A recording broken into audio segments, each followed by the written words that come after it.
అది ప్రమాదమేనని తెలుస్తోంది. పాస్టర్ ప్రవీణ్ది. ఎందుకు మీరు మతాల మధ్య చిచ్చు రేపుతారు, అట్లాంటి మాటలు మాట్లాడతారు, హిందువులను ఎందుకు పూర్తిగా ఒక మతాన్ని మీరు ఎందుకు టార్గెట్ చేస్తారు, తప్పు కదా అన్నందుకు నా మీద బండబూతులు.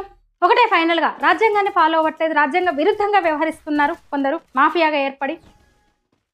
అరే అత్యాచారం ఏంటి, పాస్టర్ అని నమ్మి వస్తే పాపం యువతులు మహిళలు ఏదో ప్రశాంతత కోసము అరే ఈ మతం బాగుందే, యేసుప్రభువుని నమ్ముకుందాం, మంచిగా ఉంటుందట, ఇంకా మంచిగా ఉంటామంట మేము, లేదా మా పేదరికం పోతుంది, మాకు అనుకున్నాయని అవుతుంది, ఒక సెంటిమెంట్ కదా. హిందుత్వంలో కూడా అవే నమ్మకాలు మొక్కులు అవన్నీ ఉంటాయి కదా అని నేను మళ్ళీ ఫాదర్ అని పిలుస్తారు, బ్రదర్ అని పిలుస్తారు, వచ్చి నిన్ను నమ్మి వస్తే అత్యాచారం చేయడమా, చిచ్చి, మళ్ళీ బ్లాక్మెయిల్ చేయడమా, రేపులు చేయడమా, చర్చిలో మందు తాగడం అంటే అనైతిక పనులు, బండి మీద హైవే మీద మందు తాగి యాక్సిడెంట్లో పోవడం ఎంత ఘోరము.